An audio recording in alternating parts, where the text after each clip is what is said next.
A very warm welcome to Making News and delighted to be joined by Stephen Phipson. Stephen, the world economy has been somewhat shaken by Donald Trump's tariffs policy. How do you rate the British government's response? Oh, Nick, so far, completely support really where the government's got to with its response, a calmed, measured response.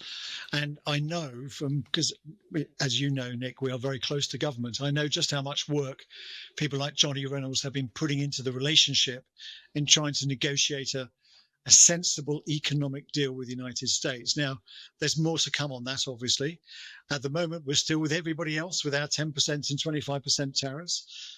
But I think having that calm approach has been the right answer, not retaliating and not doing anything dramatic. So I think most people that I speak to in our industry are very supportive of the way the government's handled it so far, Nick. When the rubber hits the road, somebody somewhere is probably going to end up paying tariffs on exports, or should I say, American importers are going to pay tariffs on exports of British goods going their way. What is the exposure of UK manufacturing to tariffs being paid by American importers on their goods? Well, it's a significant effect, Nick. I mean, we're talking about 60 billion pounds of exports from the UK of manufactured items. About nearly 30 billion of that is what we call machinery and transportation. So that includes cars, luxury vehicles in particular, are very popular exports in the United States. And the direct effect of that is, of course, reduction in demand. Someone's got to pay the 25% in the case of cars. And these don't tend to be the sort of high volume cars. These are the more luxury vehicles.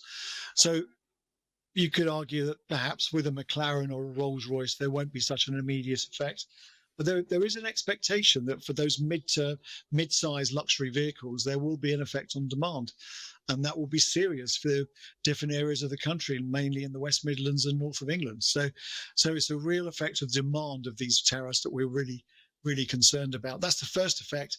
And the second effect is trade diversion, where we worry about other people importing products into the UK market because we've got an open border, because they can't get them into the United States without a tariff.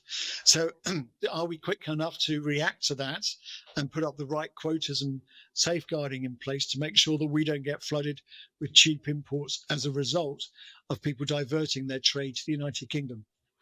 Of course, we're in the middle of this 90-day pause. Everybody's got the 10%, but who knows what the EU might end up with? Who knows what we might end up with? Um, but what is the exposure of UK manufacturing to secondary effects, tariffs? Given so many parts, components nowadays are made by a variety of companies across Europe, across the world. Well, Nick, we've yet to see what the effect is. As you say, we're in a pause at the moment. But again, similarly, if they come into effect at the rates they're talking about, we'll see a reduction in demand for those EU manufactured products. And of course, we have an enormous trade of supply chain parts going into the EU. So if there's a reduction in demand there, there'll be a reduction in demand on our own manufacturers. And actually, if you look at the worst case of that, it could be worse than the direct effect of tariffs on the UK. So we have to see where we end up.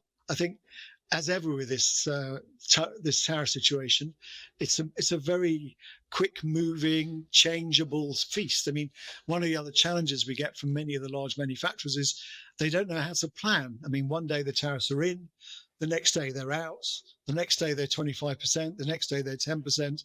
How do you plan your business when you've got a very uncertain tariff environment? So we'll have to see again whether the EU can come to some arrangement with the United States about the tariff regime. But that second order effect has the potential of being greater than the direct effect. And all the uncertainty you've just mentioned, just at a period when we were looking for greater certainty with the industrial strategy, perhaps laying stronger foundations for manufacturing, this isn't good timing at all, is it? It's not good timing, Nick, and particularly as we've just gone through, going through the difficulties of April, where all the new taxes have come in to manufacturing. We've seen a first quarter of weak demand in the UK. We've seen lots of smaller companies having to deal with these increased in pre-profit costs and taxes, and now being hit by an uncertain tariff regime if you're exporting to the United States, and the potential of that hitting you if you're exporting to the EU as well. That's not very doesn't help investment, Nick. It doesn't help confidence in the sector. Well, let's talk about steel, because there was that very dramatic intervention by the government to save British Steel at Scunthorpe. What was Make UK's and, of course, UK Steel's attitude and role in that? Well, we've been very involved in the steel discussions, as you can imagine, at the highest level for months on end about what's going to happen, not just with Scunthorpe, but with Port Talbot and generally the steel strategy that the government has announced. So we're sitting on the Steel Council. We're very, very involved in it. It was very welcome to see the government come in and save those jobs. These are highly skilled jobs at Scunthorpe.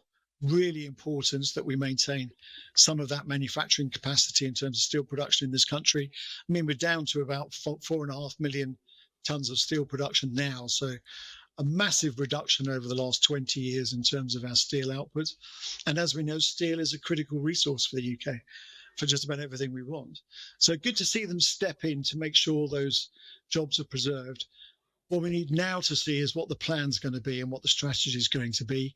That factory needs investments. It needs especially investment in new technologies. Nick, absolutely vital that we do that. And so we are waiting now to see what the plan will be. But as an interim measure to save it, rather than what we saw before with Redcar, for example, where that went, it was a very welcome move by the government to be brave and take that step. The Chinese obviously owned British Steel, and perhaps relations between the UK and China may have taken a knock as a result of that. Given that, and also given Donald Trump and his tariffs policy, there's kind of a new economic order sort of shuffling into place.